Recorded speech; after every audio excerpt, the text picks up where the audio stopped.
The pot potatoes were already falling apart by the time Salim lifted his fork. They crumbled at the lightest touch, breaking into pale fragments that looked more like dried soil than food. Steam barely rose from them, yet the scent was unmistakably hearty, faintly sweet, tinged with something that reminded him of rain-soaked fields rather than kitchens. Salim hesitated only a fraction of a second before tasting them, the noble instinct to judge warring quietly with genuine curiosity.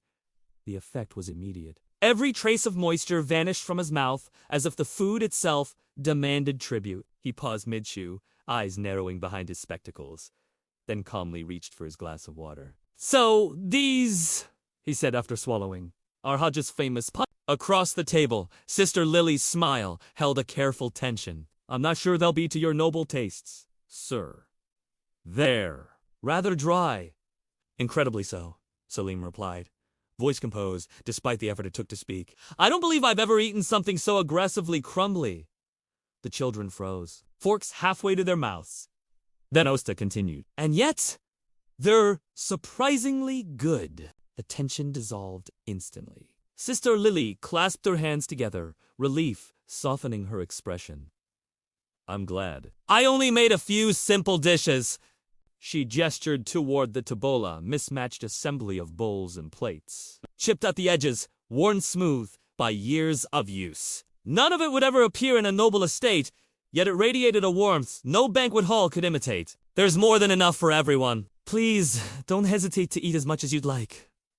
The children surged forward without restraint. Laughter bounced off the old stone walls, blending with the scrape of cutlery and the creak of the wooden floorboards beneath restless feet. The church was old-patched in places, drafty in others, but right now it felt alive, filled with sound and movement and hunger being satisfied. Klaus observed the scene stiffly, posture straight despite the low-backed chair. A noble of the Clover Kingdom, seated in a ramshackle church at the edge of nowhere, eating food whose identity defied classification. He sampled the pot potatoes with visible skepticism, then immediately took a long drink of water. "Extraordinary!" he muttered. Whether he meant the food or the situation itself was unclear. Yuno sat quietly, his plate nearly untouched. His eyes drifted across the room, following the children as they ate with careless enthusiasm. Their laughter was loud, unrestrained, the kind that came from knowing tomorrow would be much the same as today and trusting that it would be enough.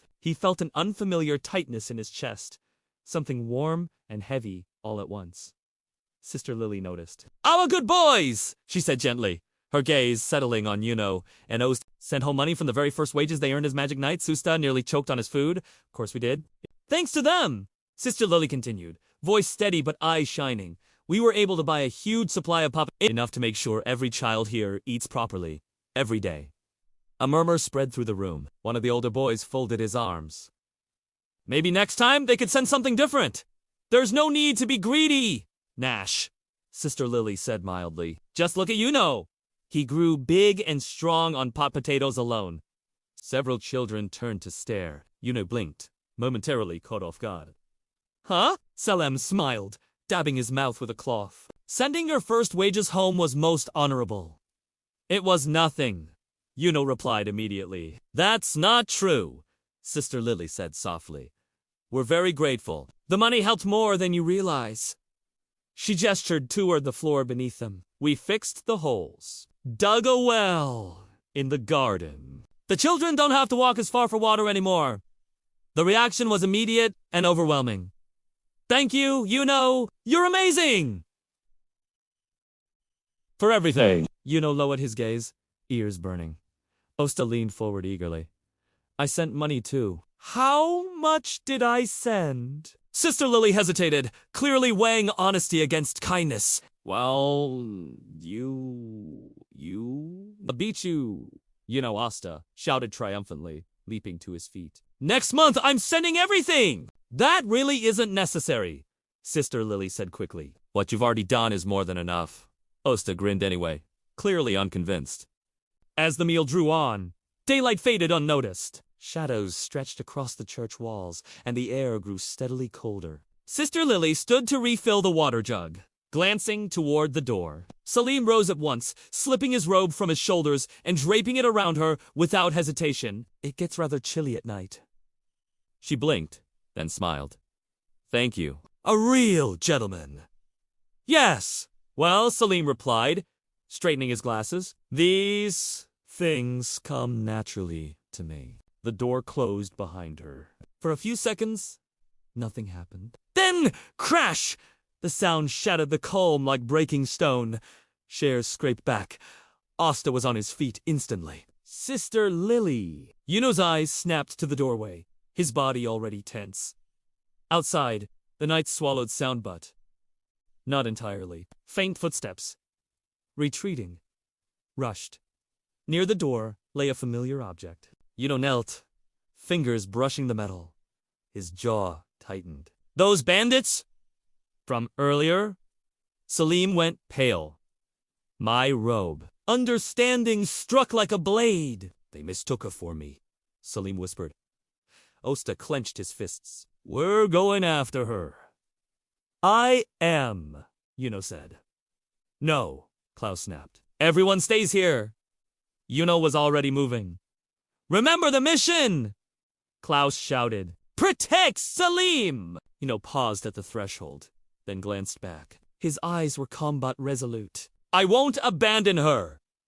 And then he was gone. Wind screamed through the village as Yuno accelerated, his magic responding instantly to his will. The first bandit barely had time to turn before a compressed vortex slammed into him, lifting him off his feet and hurling him into the trees. Yuno landed lightly. One! They tried drowning him next, magic swelling unnaturally, crushing inward. Yuno inhaled steadily. I can breathe just fine. The water exploded outward, dispersing harmlessly. Two! The third fell to arrogance, overconfidence, shattered by precise control. You always think bigger is better, Yuno said quietly. Steel rang through the clearing as Klaus arrived, his magic forming a spiraling lance Mimosa followed, her lights illuminating the forest floor like dawn breaking through leaves. Sister Lily cried out as the final bandit seized her, flames licking dangerously close to her face. Hand over your grimoire, he snarled. Yuno didn't hesitate. No! Steel struck. Wind followed. The bandit fled. The truths unraveled swiftly after jealousy, obsession, resentment, festering into crime. They hadn't been after Salim. They wanted Yuno. Back at the church, relief broke into tears, scolding blended with gratitude, and warmth returned. The Wizard King's judgment came soon after, a start on their very first mission. As they departed, Klaus stopped Yuno. Don't ever go off on your own again. Yuno met his gaze. I promise.